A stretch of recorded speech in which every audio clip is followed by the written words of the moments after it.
Bonjour à tous et bienvenue dans ce best-of des meilleurs quiz de trade ou pas trade de l'année 2022. Cette émission est un document à caractère promotionnel puisque nous y parlerons notamment des produits de bourse Société Générale. À vos marques pour retrouver vos experts préférés autour de nos questions.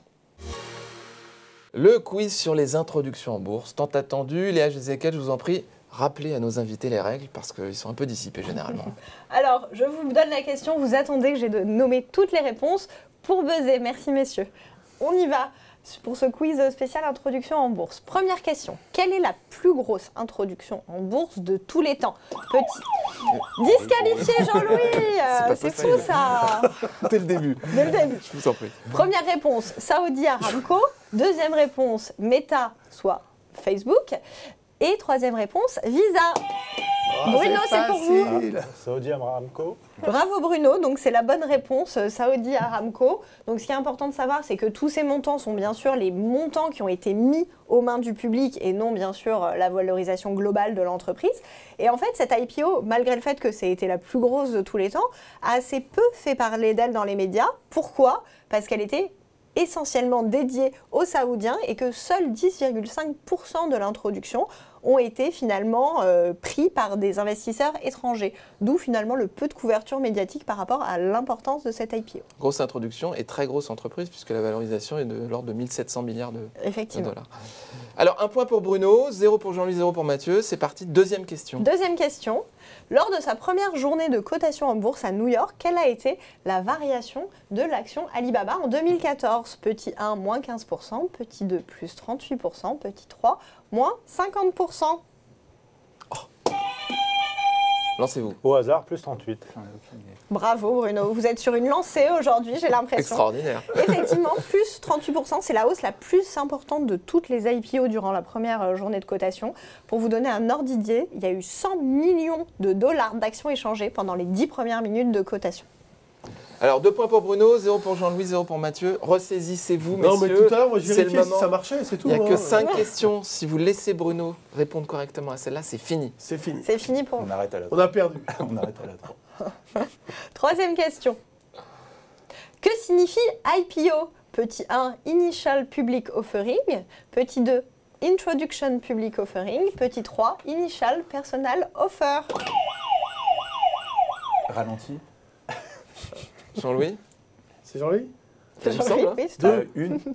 2. Moi, je dirais. Oh là là là là. C'est Donc pour vous lui, dites c'est- 2, Jean-Louis, c'est Moi, je ça? suis là. Vous dites Introduction Public Offering. Je vois que Je votre suis niveau initial, d'anglais est au top. Je mets initial, moi. Allez, je prends là. Attends. pardon. On Alors, laisse Léa alors. répondre. D'accord, mais j'ai dit Non deux. mais on a les réponses. Ah non, Deux. mais j'ai dit deux, pour j'ai dit Jean-Louis. deux, donc- On envoie la Si, réponse. si, j'ai bien compris, c'est pas ça. On envoie la réponse sur l'écran. Eh Et non. non, Jean-Louis, désolé. Et donc, j'ai C'était pas la mis un point ou première. pas J'ai même pas de point. Initiale. On sait que Mathieu allait répondre la une. Et on a donné je- la réponse je- avant. Je pense qu'on peut lui Donc, accorder on peut lui la une, accorder le effectivement. point. Donc ça fait 2 points pour Bruno, 1 point pour Mathieu, 0 point pour Jean-Louis. Pardon, je ne vous ai pas laissé Non, expliquer. non, mais effectivement, Initial Public Offering, c'est quand on liste une entreprise en bourse, c'est le moment où on offre initialement au grand public la possibilité d'acquérir une part de l'entreprise. Question numéro 4. Question numéro 4. Laquelle de ces actions cotées en bourse de Paris a effectué son IPO en 2019 avec une immense couverture médiatique? Petit 1, la Française des Jeux. Petit 2, Corian. Petit 3, Aramis. C'est facile. Français des Jeux. Bravo Jean-Louis. Effectivement, ça a fait beaucoup parler de cette introduction puisque même le ministre de l'économie Bruno Le Maire a décidé de porter en fait la part dédiée aux particuliers de 33 à 44% tellement il y avait de demandes sur la Française des Jeux en donnant une priorité aux petits porteurs. Pour certains, cette introduction en bourse où le public français a été extrêmement sensibilisé et pris entre guillemets en faveur puisqu'il y avait vraiment une dimension de favoriser les petits porteurs, a permis à de nombreux nouveaux actionnaires de rentrer en bourse et de se mettre le pied à l'étrier finalement à la bourse française. Alors 1 point pour Jean-Louis, 1 point pour Mathieu, 2 points pour Bruno. Question décisive. Eh oui, l'enjeu est énorme. Quelle entreprise a vu les cours de son action baisser de plus de 10% dans les premières minutes de cotation le jour de son IPO? Petit 1, Robinhood. Petit 2, Meta. Petit 3, EDF. Meta. Donc c'est faux. C'est faux. Quoi? C'est faux. Bruno? Robinhood. C'est bien Bruno. Ah, Décidément, les IPO n'ont pas de secret pour vous. C'est pas Facebook Effectivement. Alors non, il y a eu quelques petits bugs sur Facebook, je vous l'accorde aussi, puisque en fait Facebook a été en retard de 30 minutes pour sa première cotation. Et ensuite, il y a eu beaucoup de problèmes techniques sur le Nasdaq qui ont fait que les ordres n'étaient pas pris en compte, mais il n'y a pas eu de baisse de cet ordre-là sur Facebook. C'est donc Robinhood la bonne réponse. Bravo Il Bruno. faut que Jean-Louis accepte la défaite. Réclamation. Non, je pensais que L'accepter Facebook, maintenant. mais elle a baissé après. Alors peut-être oui. Alors c'est Pas le ça. premier jour. Pas le Très premier bien. jour, d'accord. Donc victoire de Bruno, 3 points, merci, bravo. Hein, c'est toutes nos félicitations pour ce quiz gagné. Bruno, éclatante victoire. Jean-Louis, deuxième place. Ouais, Ex c'est aequo parfait, avec c'est Mathieu. Merci messieurs. Je regarde jamais les introductions, donc c'est bien. Oui, c'est vrai, vous nous l'avez rappelé la dernière fois. Merci beaucoup pour cette émission et rendez-vous la prochaine fois. La rubrique quiz, c'est maintenant avec Léa Gézéquel qui va nous faire un quiz sur, attention, l'histoire de la bourse. Votre culture générale est à l'épreuve. Allez-y Léa. Attention, heureusement, vous n'êtes pas des perdreaux de l'année en bourse, donc normalement, vous devriez vous en sortir, messieurs. Alors, première question. Ça va, je suis à côté de Jean-Louis. On commence. Pas très rapide. C'est pour vous Jean-Louis, hein, ce Ouais, mais je suis pas questionnaire. rapide, moi. Selon vous, alors je rappelle les règles, hein. Personne ne buzz avant que j'ai fini de dénoncer. J'étais pas Selon du- vous, d'où vient le mot bourse? Première réponse, des Vanderbursen, nom d'une famille de banquiers belges au XIVe siècle. Deuxième réponse, du palais Brongniart, aussi appelé palais de la bourse. Ou troisième possibilité, de la bourse étudiante mise en place au XIXe siècle aux États-Unis. Franck. Allez, Franck. Bah ouais, ce que j'aurais dit par élimination. Alors effectivement, c'est bien ça. Donc les Vanderbursen, pour la petite histoire, c'était des aubergistes à Bruges. Sauf qu'ils ont eu la bonne idée d'être placés sur une place qui s'appelait la Terbeurs, où finalement ça s'est trouvé être un lieu de passage pour les commerçants, pour les courtiers. Et au fur et à mesure d'avoir des clients dans leur auberge qui étaient intéressés par faire des affaires, et ben ils se sont transformés, en plus d'être hôteliers, en courtiers. Et c'est comme ça qu'est née la bourse. Ah oui. 1 point pour Franck, pouvait 0 pas être- pour Jean-Louis et Marc. c'est bien, Ça la pouvait pas être motivation. 2 et 3, ça, c'est- Deuxième question. Deuxième question. Allons-y. Quelle a été la première entreprise listée en bourse? Petit 1, LVMH, petit 2, Dutch East India ou petit 3, Porsche? Marc, c'est Marc. à vous. Je vais partir sur Dutch East India. Oui, dit effectivement, tout à fait. Petite faute d'orthographe. Petite Ouais, faute d'orthographe, il y a une C'est coquille, plus une effectivement. coquille, hein, une faute de, Tout à fait. de frappe. Enfin, Une faute de à la frappe, fin, une c'est faute de une frappe. faute. Oui. Vous Bon, ça avez fait 2 raison, points pour Franck, Franck, et du c'est coup. bien de le remarquer, nous visons tous l'excellence. On C'est pas la écoute, C'est pas la bonne on réponse. écoute Léa, on écoute Léa. C'est la réponse Donc, 4. cette entreprise a été la première à être introduite en bourse en 1602. C'est une compagnie de commerce néerlandaise. Et pourquoi ils ont eu l'idée comme ça de faire appel aux fonds publics pour se financer? Parce que leur business était basé sur des voyages longs, coûteux, dont la météo faisait que ça allait être un succès ou non. Et du coup, ils avaient du mal à se financer au travers de canaux classiques. Oui, ils ne voulaient pas prendre le risque eux-mêmes. Voilà, et donc ils ont fait appel au marché. Et c'est comme ça que la bourse a commencé à faire son chemin. 1 point pour Marc, 1 point pour Franck, 0 pour Jean-Louis, on se réveille. Question numéro Se 3. réveille Jean-Louis, question numéro 3. Quel indice boursier est le plus ancien? Le S&P 500? Non. Non, vous n'aurez pas le droit de répondre. Disqualifié. Le Hang Seng ou le Dow Jones? C'est Franck, c'est Franck. Franck, Le Dow Jones. Tout à fait. C'est effectivement le Dow Jones qui a été Qui est créé, irrattrapable normalement. Non 2 points. Égalité en possible. 1896 par deux personnes, Charles Dow, rédacteur en chef d'une agence de presse financière, et par le statisticien ami Edward Jones. Voilà d'où vient notre Dow Jones. 2 points pour iconique. Franck, 1 point pour Marc, 1 Charles. point pour Ah, Jean-Louis. Marc a une autre Charles Dow, anecdote. qui est également le fameux titulaire de la théorie de Dow qu'on utilise énormément, nous, en termes d'analyse technique. Voilà, Et voilà. Très c'est pour compléter. intéressant. Quatrième question. Pardon. Allez Jean-Louis, il n'est pas Jean-Louis, trop pardon. tard. Tu as dit 1 point, j'ai 0. Ouais, 0 zéro. point, pardon, j'ai voulu Ouais. vous en donner un, je suis navré. 0. Non, mais il n'est prie pas de trop tard, m'excuser. on en est Tu es qu'à la dernier. quatrième question. Quelle est la plus ancienne place boursière au monde? Le Amsterdam Stock Exchange, le New York Stock Exchange ou le Paris Stock Exchange? Marc, c'est à vous. Je dirais le Amsterdam Stock Exchange. Tout à fait, bravo Marc, Ah, effectivement. C'était dans On la était première à question. Bruges tout à l'heure, effectivement. On était avec une société hollandaise tout à l'heure aussi. Et hein, voilà, donc les Néerlandais étaient assez précurseurs. Encore eux. Encore eux. Jusqu'à la tulipe. Voilà, Très tout à fait. On a intéressant. beaucoup effectivement d'éléments historiques de la bourse qui trouvent leur origine Marché en optionnel, Hollande. marché boursier. C'était un port. Marchand. Tout à fait. C'est un port important. Donc, Voilà. des échanges. Beaucoup de commerce. Exactement. 1 point pour... non, 2 points pour Marc, Donc 0 pour 2. Jean-Louis et 2 pour Franck. Dernière question pour départager. Franck ou Marc, Jean-Louis, c'est fichu. En septembre 2000, Euronext est né de la fusion entre quelles places boursières, New York, Pékin et Hong Kong, Paris, Milan et Londres, ou Paris, Amsterdam et Bruxelles? Jean-Louis. Laissez-moi Jean-Louis. Magnanime, Franck et Marc ont laissé Jean-Louis répondre. Non, mais j'ai guetté la fin de la... Moi, j'attendais la fin de la parole. Hein. Ne te trompe pas. Ah, Jean-Louis est trop Là, j'hésite discipliné. énormément. La réponse 1. Bravo Jean-Louis. Effectivement, en 2000, c'est la première bourse content, intégrée pan-européenne qui, un an après son lancement, a été introduite en bourse. Et Voilà, encore Amsterdam. Voilà, encore. co-gagnants, Marc et Franck, bravo messieurs. Vous serez réinvités, hein, parce que vous avez gagné. Jean-Louis aussi, parce qu'on est, on est sympa.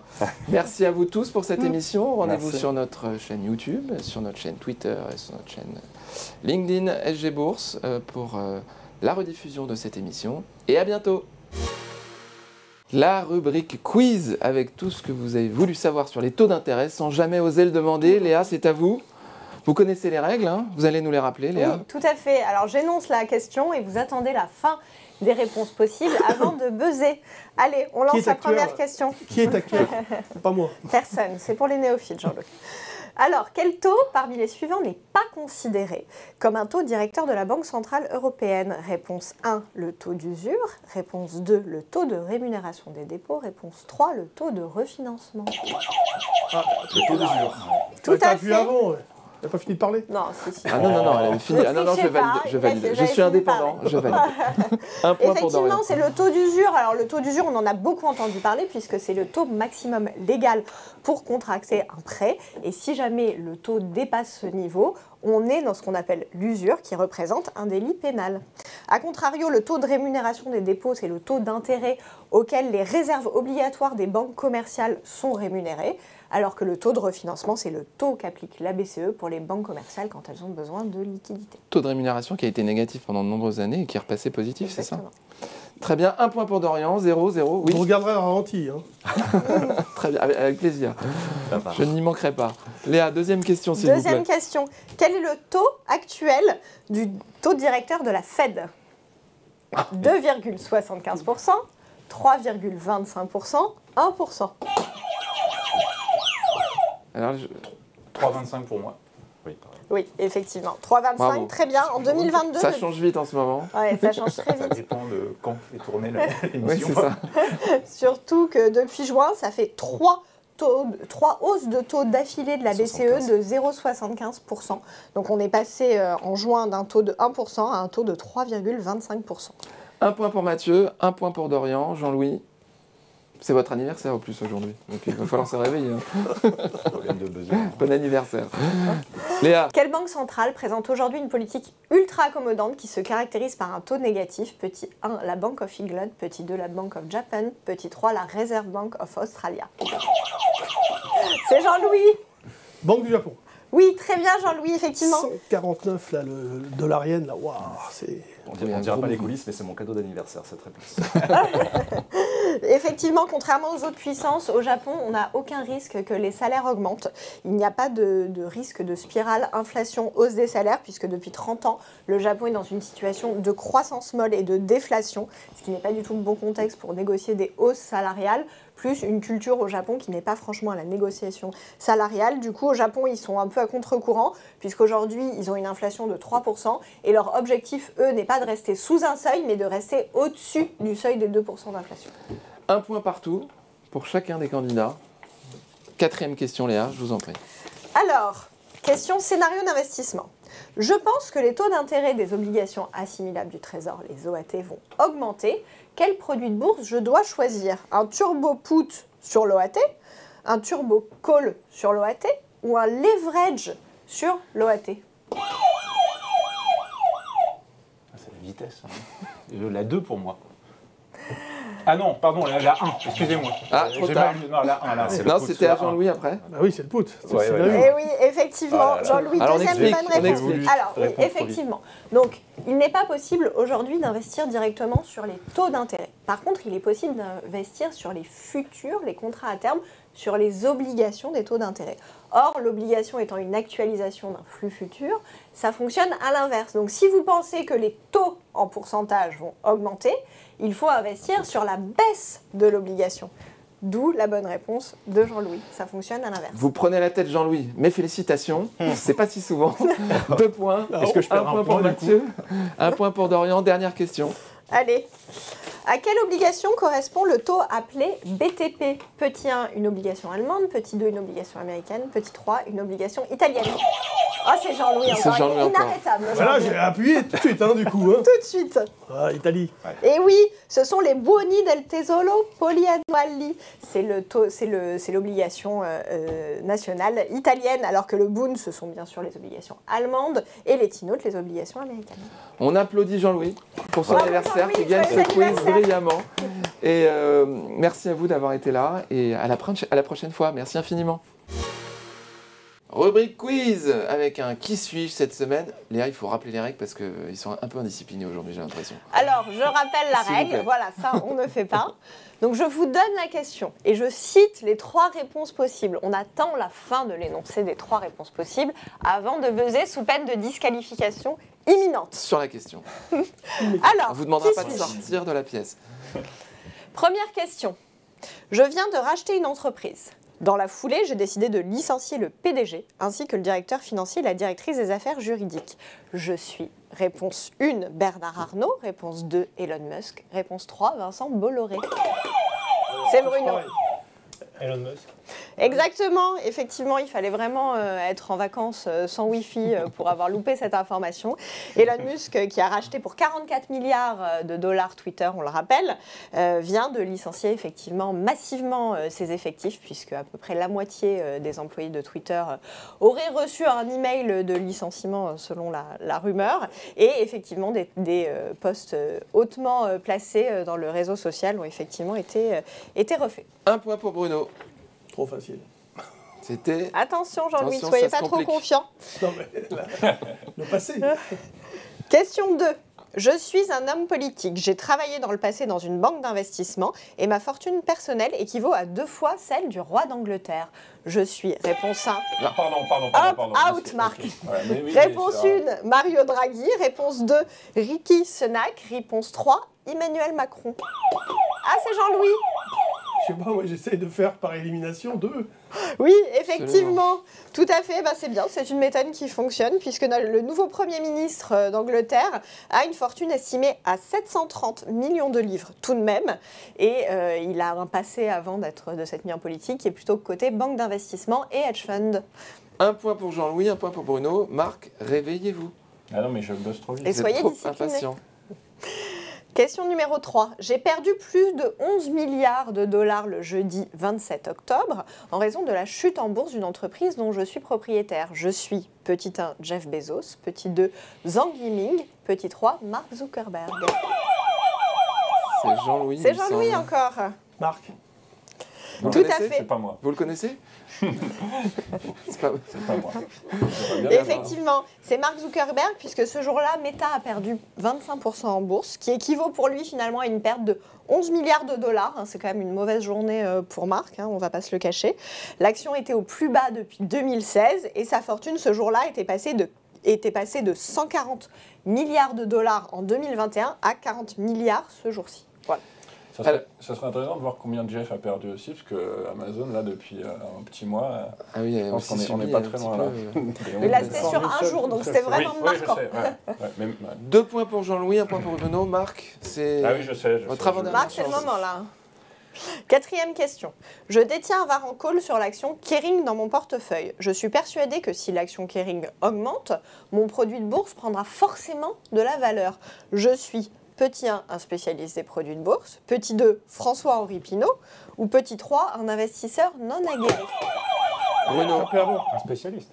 Ah Alors, non. est-ce que ça a buzzé avant la fin de oui. l'énoncé ou pas? J'ai l'impression. On va lui donner, mais comme la réponse est... Non, moi je dis non.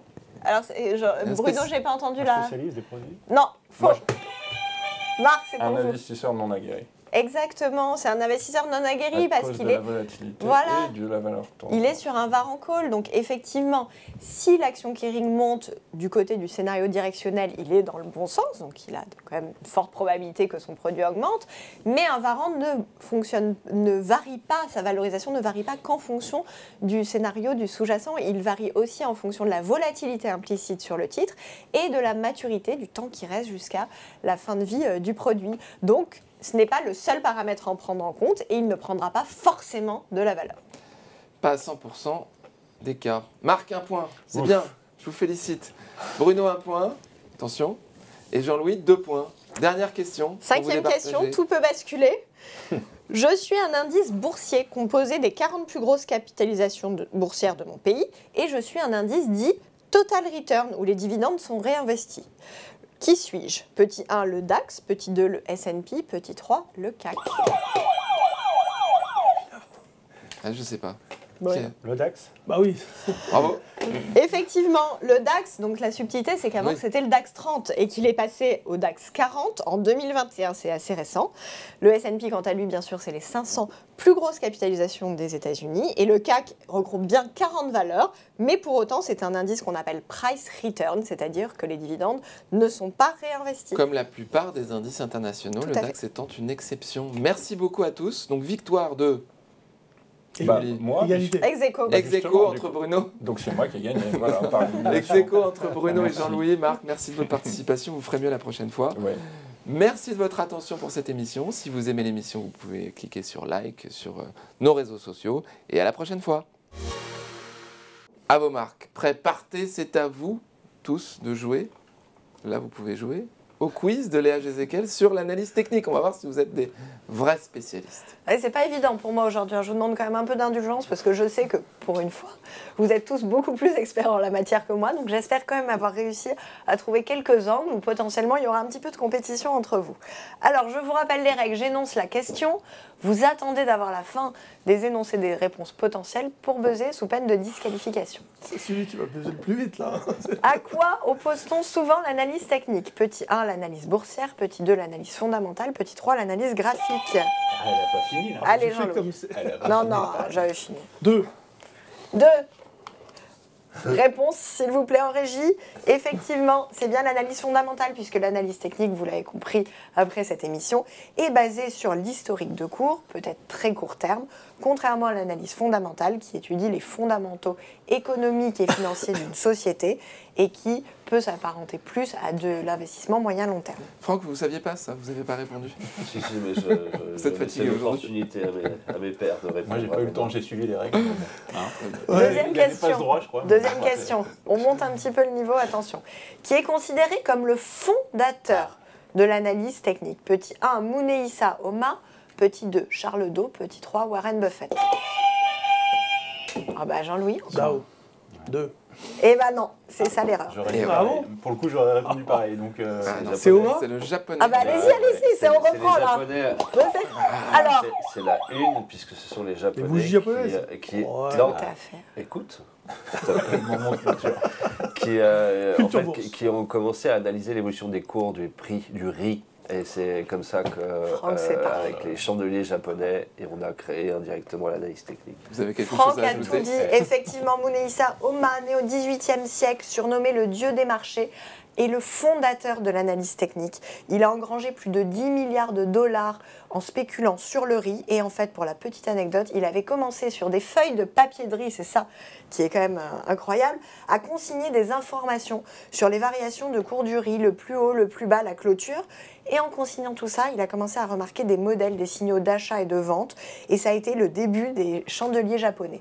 Alors, Charles Dow n'était pas une réponse complètement à Ouais. côté des clous, Jean-Louis, puisque Charles Dow, plus tard, est considéré comme un des grands Figure. inspirateurs voilà, de l'analyse technique, mais ce n'est pas lui le fondateur. Les retracements de 50%, c'est d'eau. Donc en fait, Bah, à ce moment-là, on Tant peut qu'on remonter est la dans, tuliche et puis puis ils font parce des que là, clients. c'est pareil, il y avait des. Jean-Louis, 1 point. Franck, 1 point. Mathieu, 0. Ouais. On continue. Alors, troisième question. À quoi correspond cette figure? Petit 1, un triple top. Petit 2, une épaule tête-épaule inversée. Petit 3, une épaule tête-épaule. Moi, j'ai je note que. Jean-Louis est, Il a envie de gagner aujourd'hui, est rapide aujourd'hui. Épaule, tête, épaule. Tout à fait. L'épaule, tête, épaule. Donc, je pense que sur le graphique, c'est assez clair. Vous arrivez à comprendre pourquoi c'est épaule, tête, épaule. C'est une forme qui prédit la baisse de l'actif au niveau bas de l'épaule droite. Il faut, en plus de cette configuration graphique, des conditions très précises en termes de volume pour que l'épaule, tête, épaule soit inversée.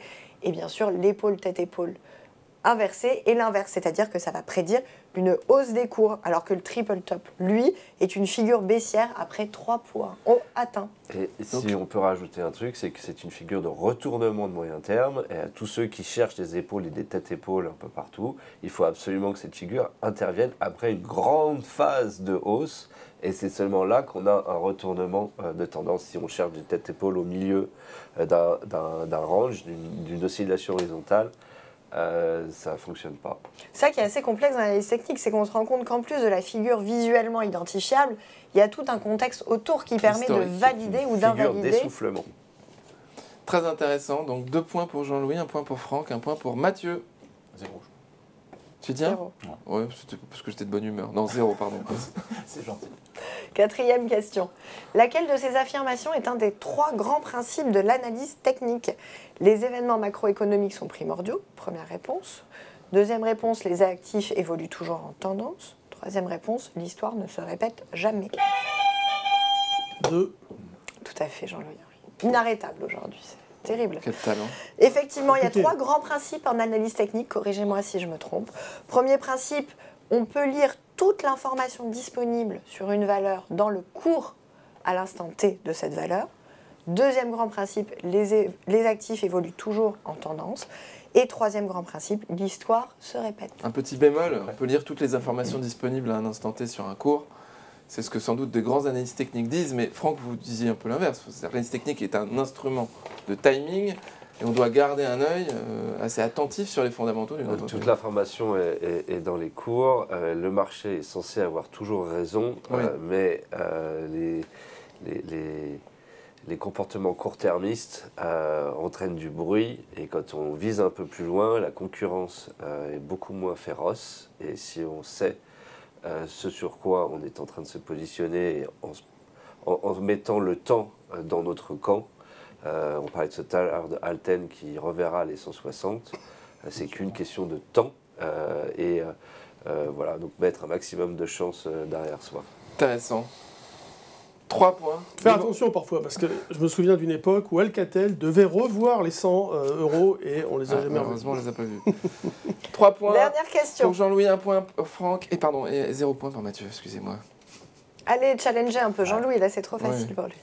5e question. Qui est le fondateur des angles de Gann? Première réponse, Ralph Nelson Gann. 2e réponse, Cyril Gann. 3e réponse, William Delbert Gann. Allez, je prends la 1. Et non, malheureusement. Allez-y, oui, vas-y. C'est la 3. Oui, bravo. Franck, vous êtes réveillé sur le tard, mais c'est bien. Oui, effectivement, c'est William Delbert Gann, qui est un mathématicien et un trader très connu, qui a fondé la théorie des angles de Gann. Alors, assez complexe cette théorie, puisqu'en fait, ces angles permettent de quantifier une pente d'une tendance relative à une tendance principale. Donc peut-être vous serez en mesure de l'expliquer un petit peu mieux que moi dans un moment. Ralph Nelson Gann, quant à lui, en fait, c'était une fausse réponse, puisque c'est Ralph Nelson Elliott, son vrai nom, et c'est lui qui a créé les vagues d'Elliott, autre figure importante en analyse technique. Cyril Gann, pour votre information, c'était la petite blague, puisque c'est un champion d'arts martiaux, il n'a donc pas grand-chose à voir avec le domaine qui nous intéresse. Bougie ici. japonaise, arts martiaux, non. Merci infiniment, donc victoire sans appel de Jean-Louis. Bravo Jean-Louis. Hein. C'est pas Merci. si souvent que vous gagnez le quiz. Ah ouais. Non mais j'ai compris qu'en fait, il fallait appuyer au moment où elle finit de parler. Ah, oui. Ouais. Très bien. Merci infiniment. Une seconde avant. D'accord. Merci à tous pour cette émission très intéressante et à la prochaine fois. N'oubliez pas de cliquer sur j'aime si cette émission vous a plu. À bientôt. À vos marques ou quiz finalement. Parfois on dit à vos marques, parfois on dit quiz, mais c'est un questionnaire et nos invités ont l'occasion de se départager en répondant aux questions que Léa va nous poser. Je vous en prie Léa, c'est parti. Alors, la thématique du jour c'est... Les devises. Ah, les devises. Les devises, les règles du jeu restent inchangées. Je donne la question, l'intégralité des réponses, vous n'avez pas le droit de buzzer avant que la dernière réponse possible ait été énoncée. On y va. Première question. Quel va être l'impact d'une hausse des taux d'intérêt sur une devise? Première réponse possible, haussier. Deuxième, neutre. Troisième, baissier. Jean-Louis. Hausse des taux, intérêt sur la devise haussier. Exactement. Quand on a une hausse des taux, ça augmente la rémunération des avoirs libellés dans cette devise. Cela attire donc plus de demandes indirectement pour cette devise, ce qui fait augmenter la paire. Et inversement, en cas de baisse des taux, on a d'ailleurs pu le voir récemment avec la baisse de l'euro-dollar, car la Fed a augmenté ses taux bien avant l'Europe. Le USD s'est donc renforcé à ce moment-là. J'en profite pour parler du magazine Strack, le numéro de décembre 2022, dans lequel il y a un excellent article macroéconomique et notamment un point sur les devises et leur évolution en 2023. Merci beaucoup, Jean-Louis. 1 point. 0 pour Marc, 0 pour Frédéric. Deuxième question, Léa. À quoi correspond le terme G10? Première réponse, les 10 monnaies les moins échangées. Deuxième réponse, les 10 monnaies les plus échangées. Troisième réponse, les 10 monnaies historiquement plus fortes que l'USD. Frédéric, c'est à vous. 2, non? Alors 2, les 10 monnaies les plus échangées.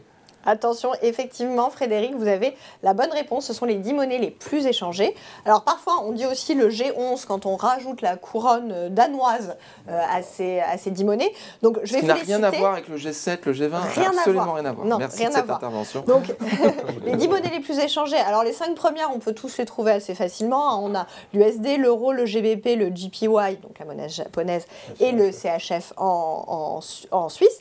Est-ce que vous avez une idée des 5 autres? Allez, pêle-mêle, allez-y. CAD? Effectivement, CAD, le dollar canadien. Le yuan? Non, le yuan n'y est pas. C'est vrai? Non. Je dirais l'AUD peut-être? L'AUD, Australian Dollar, très bien, Marc, vous êtes calé en devise. Il vous en manque 3. South Africa? La couronne norvégienne. Ah oui. Et je vous donne les 2 derniers, le NZD, qui est la monnaie de Nouvelle-Zélande, et en Suède, le SEK, qui est aussi une monnaie très échangée. Alors, Voilà. 1 point pour Frédéric, 1 point pour Jean-Louis, 0 pour Marc. Pour Marc, parce qu'il a quand même trouvé les Non, absolument pas. 0. Troisième question. Laquelle de ces affirmations est vraie? Première réponse, le CNH est une devise hongroise et le CNY est une devise chinoise. Deuxième réponse, le CNY est une devise chinoise traitée en Chine continentale et en dehors. Troisième réponse, le CNH est une devise chinoise qui se traite uniquement en Chine. Marc? Je dirais la 2. Et non. Ah, la 3 alors. C'est pas à vous. Et vous n'avez pas appuyé sur le... C'est à vous, c'est à Non, vous. je sais pas moi. Ah, si, non, c'est 3 parce que la devise hongroise c'est pas le CNH. Vous n'avez plus la parole, Marc. Effectivement, c'est le Jean-Louis. 3, bravo Jean-Louis, c'est un peu un coup de chance, Il a mais été vous vite, êtes bien rattrapé. Oui, le CNH est une devise chinoise pour l'extérieur seulement, et donc contrairement au CNY, qui est donc la devise interne à la Chine, qui elle est fixe, enfin quasiment fixe, puisque elle est autorisée à varier entre plus et moins 2% du fixing du dollar USD Par rapport au tous les dollar, jours. Et le CNH, pour la petite histoire, est inexistant dans le réseau bancaire grand public en Chine. C'est pas possible, par exemple, de faire un virement à votre ami en CNH. Ça 2 n'existe points pour pas. Jean-Louis, 1 point pour Frédéric. Je plaide 0 ma pour cause Marc. quand même parce que c'était pas évident. Je me Merci. suis pas complètement planté. Et Oui, je savais que. Qui a dit que les questions de Léa étaient Ah évidentes? non, mais je savais que. Non, parce que d'entrée, je savais que c'était pas la une, parce que la devise hongroise, c'est le HUN. Écoutez, on donc, vous pardonne. voilà. Vous avez Quatrième encore question. 2 questions pour vous refaire. Quatrième question. Je pense que l'euro va se renforcer face au dollar US. Quel produit choisir? Petit A, un turbo illimité best put euro USD. Petit 2, un leverage x10 euro USD. Petit 3, un stability euro USD. Jean-Louis. Ben, si l'euro va se renforcer, c'est le 2. C'est il faut- Effectivement, tout à fait. Donc le leverage permet d'investir sur la hausse de la paire. Et si on est acheteur d'euros et vendeur de dollars, forcément, on investit sur une hausse de l'euro. Jean-Louis, 3 points. C'est quasiment plié. Marc, 0 et Frédéric, 1. Sauvez l'honneur, Marc. Oui, bah oui, on va essayer. 5e question. On n'appuie pas. On n'appuie pas. Ah, si, ah, non. S'il vous plaît, un peu de À discipline. quelle paire de devises fait référence le terme câble? L'euro USD, le NZD USD ou le GBP USD? Il a été gentil. Moi, j'irais la 3. Comme Bah, ça, bravo. au hasard. Oui, effectivement. Alors, Ah. c'est une expression qui nous vient du 19e siècle, où les transactions entre la livre et le dollar se faisaient via un câble transatlantique. Exactement. On dit cable ou c'est un terme On dit français? cable. Cable. On dit Ouais, cable. D'accord, câble. Pardon, Bon, très bien. excusez-moi. Marc, bravo, vous Ah non, avez non, sauvé. non, mais on dit câble chez nous, mais J'imagine. les anglo-saxons disent cable. Oui, nous, on est toujours Voilà. francisés. nous. Ouais, Très absolument. bien. Merci infiniment, c'était très intéressant. À la prochaine fois. Merci à tous de nous avoir suivis au courant de l'année 2022. Nous vous souhaitons de très joyeuses fêtes de fin d'année.